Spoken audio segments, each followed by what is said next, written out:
Le chapitre 5 porte sur l'électricité. Dans cette vidéo, nous allons parler d'électromagnétisme et nous allons aussi parler des règles de la main droite. L'électromagnétisme est l'ensemble des phénomènes résultant de l'interaction entre l'électricité et le magnétisme. Alors, on connaît déjà le magnétisme qui est produit lorsqu'on aligne les domaines dans une barre de métal, alors on produit des aimants. Mais on peut aussi produire un champ magnétique dans un fil quand on y fait passer un courant électrique. À partir de ce phénomène, on peut construire des haut-parleurs, par exemple, des microphones et des électroaimants, ainsi que toutes sortes d'autres utilisations technologiques liées à l'électricité. On détermine la direction du champ magnétique dans un fil à l'aide de la règle de la main droite. Alors, bien sûr, pour pouvoir réaliser cette opération, on doit utiliser obligatoirement la main droite. Donc, dans cette situation, le pouce pointe dans la direction du courant conventionnel et les doigts pointent la direction du champ magnétique. Alors, si on regarde ici, on a un fil conducteur qui serait connecté au pôle positif d'une source de courant et ici à la borne négative de notre source de courant. Alors, quand le courant va passer dans ce fil, il va créer un champ magnétique dans un plan perpendiculaire au fil et ce champ magnétique va tourner dans le sens dans lequel les doigts pointent, en d'autres termes, dans le sens antihoraire dans ce cas-ci. Alors, si je plaçais des boussoles autour de l'aimant, donc par exemple, autour du fil plutôt, par exemple ici, un petit peu en avant du fil, bien, je verrais que le nord pointe dans cette direction. Si je place une autre boussole un petit peu vers l'arrière, bien, on voit que ça pointe dans l'autre direction et ainsi de suite. Donc, le champ magnétique tourne dans cette direction tout autour du fil. Alors ici, on est en arrière du fil, ici, on est en avant du fil.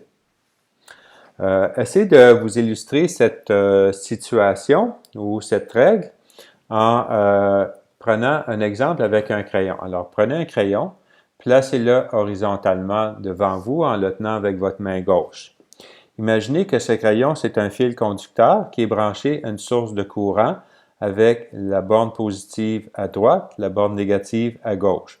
Donc, vous comprenez déjà que si on suit le courant va aller du positif vers le négatif. Maintenant, vous allez placer votre pouce dans le sens du courant comme ceci et votre main va enrouler le crayon. Alors, à ce moment-là, vous voyez la direction du champ magnétique. Donc, le champ magnétique va tourner autour du crayon, donc qui serait votre fil, dans cette direction. Donc, tournerait comme ça. Si on inverse la polarité, bien, ça va être exactement le contraire, donc ça va tourner dans l'autre sens. Okay? Donc, il ne faut pas oublier quand on fait cette règle de bien utiliser notre main droite et on se souvient que c'est le pouce qui pointe dans la direction du courant conventionnel.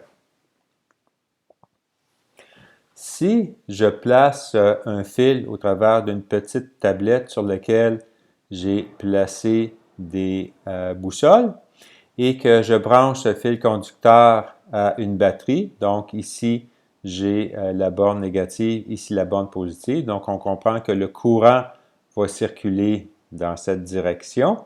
Alors maintenant, si je place mon pouce dans le sens du courant et j'enroule mes doigts autour du fil, bien, je vais constater que le champ magnétique va tourner dans cette direction. Donc, on dirait dans le sens horaire ici par rapport à la position des différents éléments. Lorsqu'on regarde les boussoles, on voit que les nord des boussoles sont alignés en cercle tout autour du fil. Donc, les nord pointent dans cette direction. Donc, le nord pointe dans la direction du champ magnétique. Donc, ça va tourner dans ce sens horaire. On peut utiliser le fait que les fils produisent des champs magnétiques quand un courant passe dedans pour construire un appareil qui s'appelle, ou une composante qui s'appelle un solénoïde. Alors, le solénoïde, c'est quelque chose qu'on apprend vraiment en STE, donc c'est pas quelque chose que les élèves qui sont en ST doivent apprendre. Alors, regardons un solénoïde. Donc, un solénoïde, c'est tout simplement une bobine de fil enroulée. Donc, un solénoïde peut avoir plusieurs boucles, c'est-à-dire plusieurs tours. Donc, on peut imaginer comme une bobine de fil à coudre. Bien, il y a plusieurs tours de fil autour d'un espèce de petit noyau, donc la bobine elle-même. Donc, le solénoïde, bien, c'est tout le fil enroulé sur lui-même comme ça, puis plus souvent qu'autrement, en plusieurs épaisseurs. Alors, ce qu'on remarque ici, c'est que lorsqu'on fait passer un courant dans le fil, bien sûr, ça génère un champ magnétique autour du fil, mais ce champ magnétique est beaucoup plus fort à l'intérieur du fil. Okay? Alors, c'est quoi les avantages d'un solénoïde? Bien, des avantages, ce serait par exemple qu'on peut allumer et éteindre le champ magnétique. On peut changer la polarité de nos connexions ici pour changer, inverser le champ magnétique. Et finalement, on peut augmenter le courant pour augmenter la puissance du champ magnétique. Donc, pour savoir la direction du champ magnétique dans un solénoïde, on utilise une autre règle de la main droite. Dans cette situation, la main droite, on va utiliser les doigts qui vont suivre le courant conventionnel. Donc, plutôt que ce soit le pouce qui suit, c'est les doigts qui suivent le sens du courant conventionnel. Et le pouce, lui, va pointer vers la direction du champ magnétique. En d'autres termes, va pointer vers le nord. Alors, si on prend l'exemple ici, on a un fil qui est enroulé autour d'une barre qui peut être une barre de métal. Et à ce moment-ci, bien, on a la borne positive, la borne négative. Donc, le courant va aller dans cette direction. Donc, avec mes doigts, je vais pointer dans cette direction. Alors que mon pouce, lui, va pointer vers le nord magnétique. Donc, à ce moment-ci, à l'intérieur du solénoïde, bien, ça va être la direction de mon champ magnétique. Donc, le nord va être ici. Donc, je vais avoir le nord qui va pointer comme ça et qui va s'en aller comme ça, va faire le tour comme ça. Alors, si je plaçais des boussoles, bien, j'aurais le nord qui pointerait de gauche vers la droite dans cette direction-ci, jusqu'à ce qu'on atteigne le sud. Pareil comme si on place ça autour d'un aimant. Okay? Une chose à remarquer, c'est la façon que les fils sont enroulés autour, par exemple, d'un cylindre. Alors, vous voyez qu'il y a différentes façons d'enrouler un fil. Ensuite, on pourrait penser qu'on peut placer la borne positive ici, la borne négative là, la borne négative ici, la borne positive là. Donc, il faut se souvenir que nos doigts suivent le sens du courant. Donc, on doit placer nos doigts de telle façon qu'on suit le sens du courant et le pouce va pointer le nord magnétique. Donc, ce n'est pas nécessairement côté positif, côté nord ou côté négatif, côté nord. Ça dépend de la polarité et ça dépend de la façon que notre solénoïde est enroulé. Donc, une des utilisations très importantes d'un solénoïde, bien, c'est pour produire des électroaimants. Alors, tout simplement, un électroaimant, c'est un solénoïde qui est placé autour d'un noyau. Le noyau va être constitué d'un métal ferromagnétique. Alors, on se souvient qu'un métal ferromagnétique peut être magnétisé.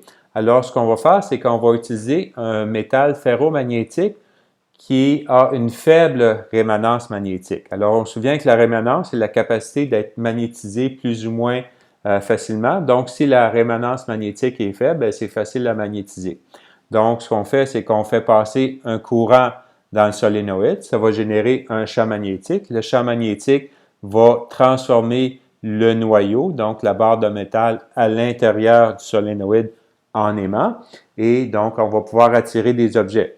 Si on éteint le courant, bien à ce moment-là, puisque c'est une faible rémanence magnétique dans le noyau, bien, ça va cesser d'être aimanté et donc ça va arrêter d'attirer les objets. Une illustration de ça, ça pourrait être par exemple dans des cours de voitures où on veut transférer des voitures d'un endroit à l'autre, bien, on utilise d'énormes électroaimants. Alors, on va coller l'électroaimant sur la voiture, on va allumer le courant, ça va créer un champ magnétique, ça va faire un aimant temporaire qui va être capable de tenir la voiture. On va le soulever, on va déplacer la voiture où on veut la déplacer et on va éteindre le courant. Le magnétisme va arrêter et l'objet va tomber où on veut que ça tombe. D'accord? Donc, pour augmenter la puissance d'un électroaimant, on peut augmenter l'intensité du courant. On peut ajouter de nouvelles boucles au solénoïde, donc plus de tours de fil qu'on va mettre autour de la bobine, disons. Et puis, l'autre chose, c'est qu'on va vouloir utiliser un noyau à faible rémanence magnétique.